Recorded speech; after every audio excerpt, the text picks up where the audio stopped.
So, a couple days later, when she left to visit the Acheron group and asked him to join her there, he was pleased. That makes Frank the iceberg. Oh, come on. He's not the iceberg. Mars is the iceberg, dude. Totally missing the point.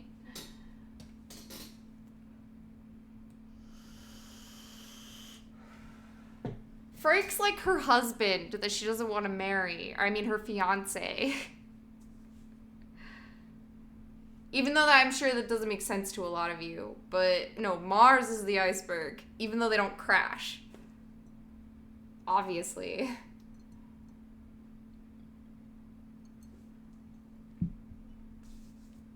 Yeah, Frank's the jerk with the diamond.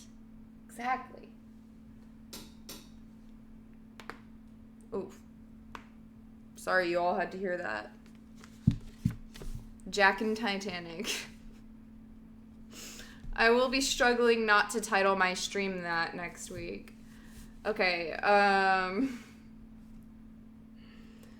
a couple days later, when she left to visit the Acheron group and asked him to join her there, he was pleased. Maybe in a couple months. No. Her face was serious. Come sooner. I want you there with me sooner. And when he agreed on a whim, she grinned like a girl with a secret. You won't be sorry. With a kiss, she was off, driving south to Burroughs to catch the train west. After that, there was less chance than ever of learning anything from the Arabs.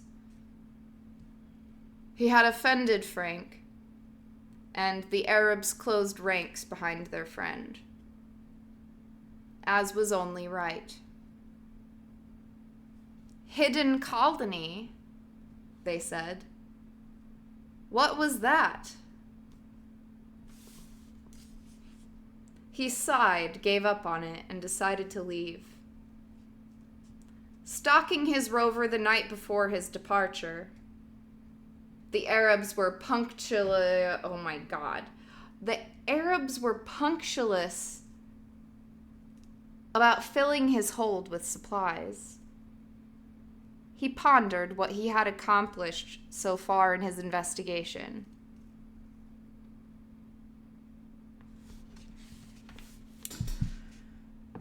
He sighed, gave up on it, and decided to leave.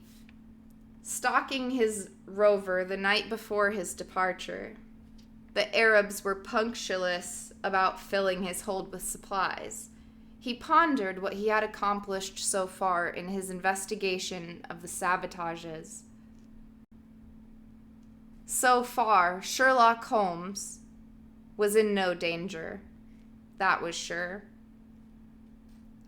Worse than that, there was now a whole society on Mars that was basically impenetrable to him. Muslims. What were they exactly? He read Pauline that evening after he was done stalking, and then he rejoined his hosts and watched them as closely as he was able, asking questions all that night long. He knew asking questions was the key to people's souls, infinitely more useful than wit. But in this case, it didn't seem to make any difference. Coyote? Some kind of wild dog, was it? Baffled, he left the caravan the next morning and drove west. On the southern border of the Dune Sea. It would be a long journey to Acheron to join Maya. 5,000 kilometers of dune after dune. but he preferred driving to going down to Burroughs and taking the train. He needed time to think. And really, it was kind of a habit now. Driving cross-country or flying gliders. It was kind of a habit now. Getting away, traveling slowly across the land. He had been on the road for years now, crisscrossing the northern hemisphere and making long excursions in the south. Inspecting moleholes or doing favors for Sachs or Helmut or Frank. Or looking into things for Arcady. Or cutting ribbons at the opening of one thing or another.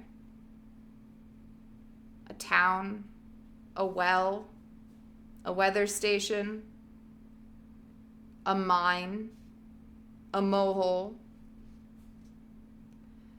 And always talking in public speeches or private conversations, talking to strangers, old friends, new acquaintances, talking almost as fast as Frank did. And all in an attempt to inspire the people on the planet to figure out a way to forget history, to build a functioning society, to create a scientific system designed for Mars, designed to their specifications, fair and just and rational, and all those good things. To point the way to a new Mars. And yet, after every year that passed, it seemed less likely to happen the way that he had envisioned it. A place like Bradbury Point showed how rapidly things were changing. And people like the Arabs confirmed the impression. Events were out of his control. And more than that, out of anyone's control. There was no plan. He rolled west on autopilot, up and down, over dune after dune, not seeing a thing. Sunk deep in an attempt to understand what exactly history was. And how it worked.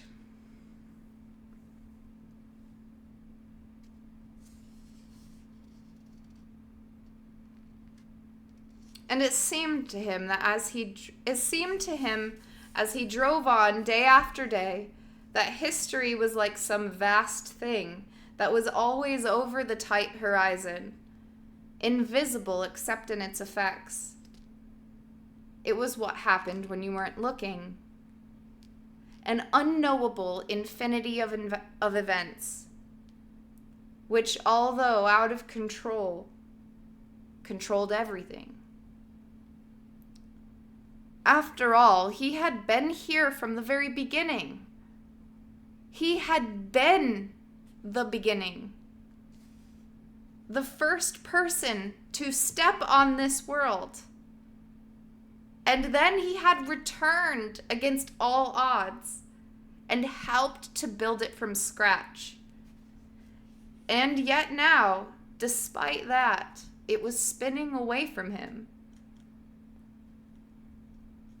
Contemplating that fact made him tense with disbelief. And sometimes with a sudden furious frustration.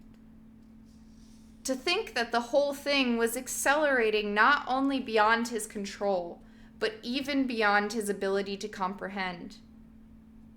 It wasn't right. He had to fight it.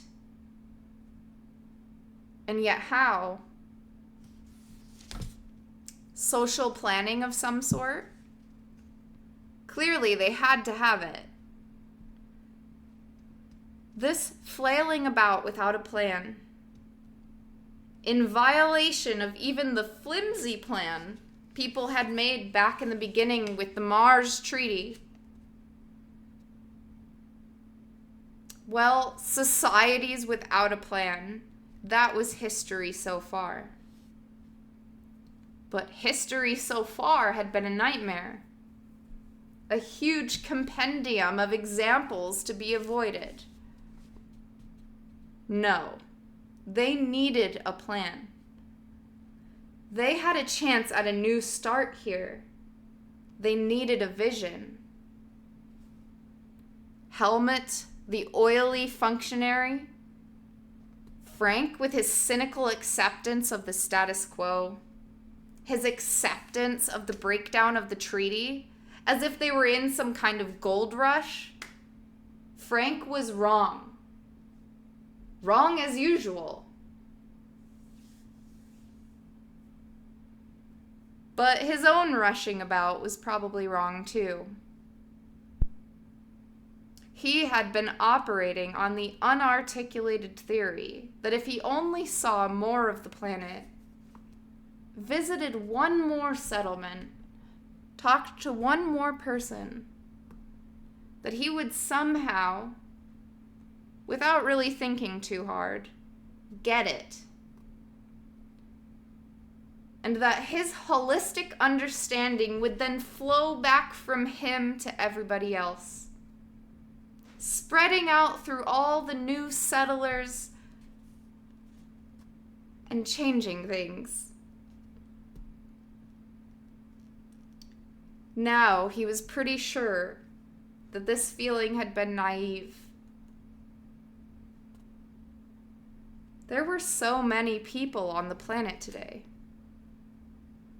There were so many people on the planet these days. He could never hope to connect with them, to become the articulator of their hopes and desires. And not only that, but few of the newcomers seemed much like the first 100 in regard to their reasons for coming. Well, that wasn't entirely true. There were still scientists coming up, and people like the Swiss road-building gypsies. But he didn't know them like he did the first 100.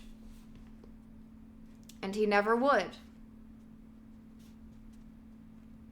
That little band had formed him, really. They had shaped his opinions and ideas, had taught him. They were his family. He trusted them. And he wanted their help. He needed it now more than ever. Perhaps it was that which explained the sudden intensity, the sudden new intensity of his feeling for Maya. And perhaps it was this that made him so angry with Hiroko. He wanted to talk to her. He needed her help. And she had abandoned them.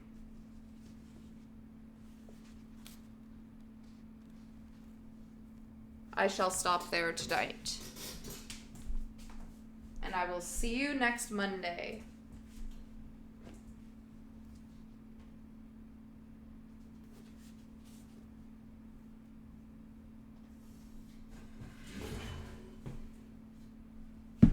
Thank you, chat. Thank you, viewer.